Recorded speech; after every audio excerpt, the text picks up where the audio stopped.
ஓம் முருகா போற்றி, கந்தா போற்றி, கடம்பா போற்றி, கதிர்வேளா போற்றி. அறுவடை வீடு கொண்ட முருகப்பெருமானே போற்றி போற்றி. என் செல்லமே, என் செல்ல குழந்தையே, உன் கஷ்டத்திற்கு இன்றுதான் கடைசி நாள்.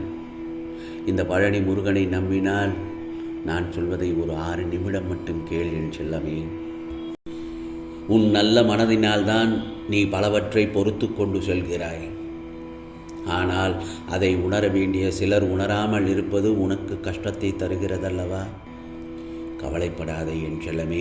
உன் நல்ல மனதுக்கான பலன்கள் விரைவில் உன் கையில் வரும்.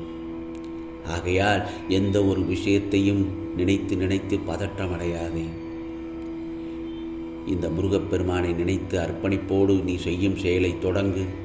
நிச்சயமாக அதற்கு நல்லதொரு பலனை தருவேன் என் செல்லமே. இந்த சஷ்டி நாளில்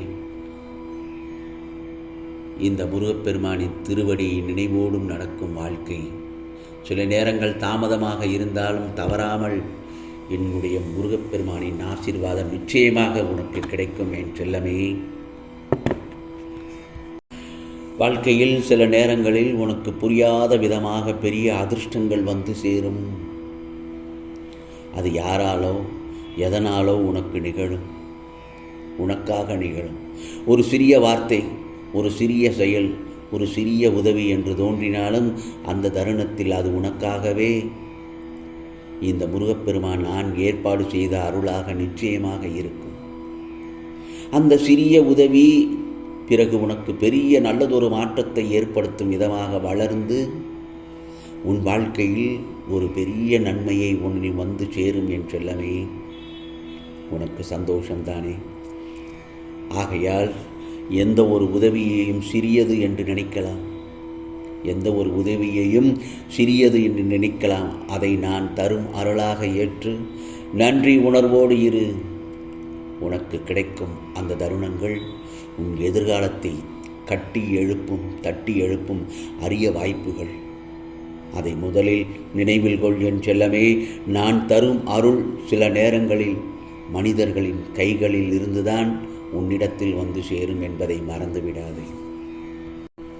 உன் வாழ்க்கையில் வருகிற வழிகள் உன்னை நசுக்க வந்ததல்ல, உன்னை வலிமையானவனாக மாற்ற வந்ததுதான். நீ சந்திக்கும் ஒவ்வொரு காயமும் ஒவ்வொரு சோதனையையும் உன் உள்ளத்தை உறுதியான கல்லாக செதுக்கிக் கொண்டிருக்கிறது. அவற்றை மறக்க நினைக்காமல் அனுபவம் என ஏற்றுவிடு. அந்த அனுபவங்களே நாளை உன் வலிமையாகும். நினைத்துப்பார். உண்மையாக உன்னை நேசிப்பவர்கள் உன் துன்பத்தின் பின்னால் விலக மாட்டார்கள். மாறாக அவர்கள் உன்னுடன் நின்று உன்னை தாங்குவார்கள். உன் வாழ்வில் நிஜமாக இருக்கிறவர்கள் யார் என்பதை வழிதான் காட்டிக் கொடுக்கும். ஆகையால் பயப்படாதே. இந்த முருகப்பெருமான் எப்போதும் உன்னோடு நான் இருக்கிறேன் என் செல்லமே. ஆகவே இந்த பிரபஞ்சத்தில் ஏமாற்றம் ஒன்றும் புதிதல்ல. அது எப்போதும் இருந்து கொண்டேதான் இருக்கும். ஆனால் ஒவ்வொரு நாளும் நீ சந்திக்கும் ஏமாற்றம் புதிதாக தோன்றுவது போலத்தான் இருக்கும். அது உனது உள்ளத்தை காயப்படுத்தலாம். ஆனால் உண்மையில் அது உனக்கு அனுபவமாகவும் அறிவாகவும் வலிமையாகவும் மாறுகிறது. யார் உன்னை ஏமாற்றினாலும் நான் உன்னை ஒருபோதும் ஏமாற்ற மாட்டேன் என்பதை நினைவில் வைத்துக்கொள். அந்த அனுபவங்கள் மூலம் நீ கற்ற பாடத்தை என்றும் மறந்து விடாதே என் செல்லமே.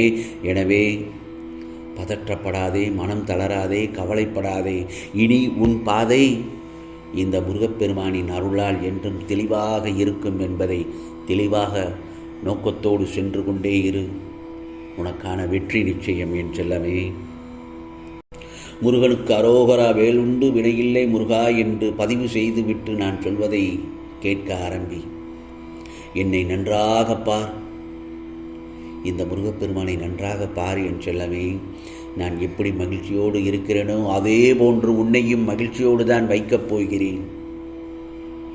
என் செல்ல பிள்ளை என்னை தேடி ஆலயத்திற்கு வந்து விட்டதே என்று நான் எப்படி உள்ள மகிழ்வோடு இருக்கிறேனோ அதே போன்று உன் வீட்டிற்கு நானும் வந்து உன்னோடு அமர்ந்து உனக்கு தேவையான அனைத்தையும் செய்து தருவேன். இது முருகப்பெருமானின் சத்திய வாக்கு என் செல்லமே. நீ எவ்வளவு நல்ல மனதோடு நல்ல குணத்தோடு வாழ்கிறாயோ அதே அளவுக்கு வாழ்க்கை உன்னிடம் சோதனைகளை தருகிறது. ஆனால் அந்த சோதனைகள் உன்னை வீழ்த்த வந்ததல்ல, உன்னை இன்னும் உறுதியானவராக மாற்றிக்கொள்ளத்தான். நல்ல குணத்தை ஒருபோதும் கைவிடாதே என் செல்லமே, நல்ல குணத்தை ஒருபோதும் கைவிடாதே. ஏனெனில் அந்த நல்ல குணமே உனக்கு உதவி செய்யும் மனிதர்களை வாழ்க்கையில் ஈர்க்கும். உன் பாதையில் வரும் சிரமங்கள் உன் துணிவையையும் மனதைரியத்தையும் வளர்க்கும்.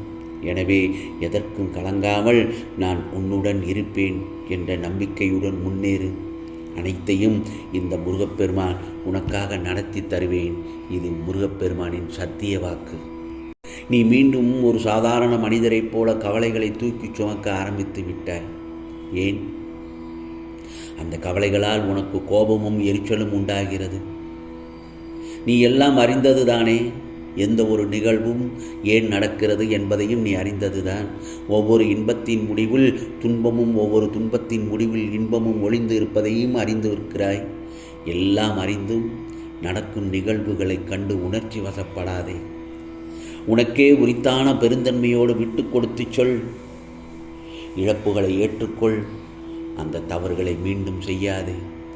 நீ உணர உணர கர்மவினை விலகும். புரிகிறதா? என்னை இறுக பற்றிக்கொள்.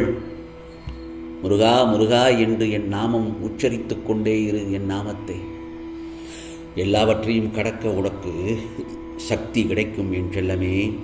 அதே போலத்தான் பணமோ, உறவுகளோ, குடும்பத்தாரின் ஆதரவோ அல்லது மிகப்பெரிய பாதுகாப்போ இல்லை என்று நினைத்து ஏன் கவலைப்பட்டு கொண்டே இருக்கிறாய்? கவலைப்படாதே. உன்னுள் பிறவியிலேயே இருக்கும் அன்பும் பொறுமையையும் உன்னை எந்த நிலையிலும் காப்பாற்றும். யார் உனக்கு எதிராக நின்றாலும் உன்னுடைய உள்ளுணர்ச்சி தான் உனக்கு துணையாக நிற்கும்.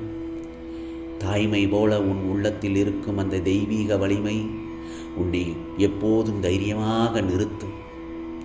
நான் உன்னுடன் இருப்பதால் யாருடைய உதவியும் இல்லாமல் நீ வாழ்வின் சவால்களை வெற்றி கொள்ள முடியும். இலகுவாக தைரியமாக இரு. உன் தைரியம் உன்னுடைய உண்மையான ஆயுதம். புரிகிறதா என் செல்லமே? உன் தைரியம் உன்னுடைய உண்மையான ஆயுதம். நேர்மைக்கும் பொய்மை இல்லாத மனதிற்கும் என்றும் ஆதரவாக உன் அப்பன் முருகன் இருப்பேன் என் செல்லமே. இது முருகப்பெருமானின் சத்திய வாக்கு, அருள் வாக்கு. உன் கஷ்டத்திற்கு இன்றுதான் கடைசி நாள். இந்த பழனி முருகனை நம்பினால் 6 நிமிடம் கேளு என்று சொன்னேன். நிச்சயமாக நீ முழுவதுமாக கேட்டுவிட்ட உனக்கு எல்லாமே வெற்றியாகத்தான் முடியும் என் செல்லமே. இது முருகப்பெருமானின் அருள் வாக்கு, சத்திய வாக்கு. உனக்கானதெல்லாம் நிச்சயமாக நல்லது நடக்கும். நல்லது மட்டுமே நடக்கும். அதுவும் நன்மையாகவே இருக்கும். ஓம் சரவண பவ. ஓம் சரவண பவ. ஓம் சரவண பவ.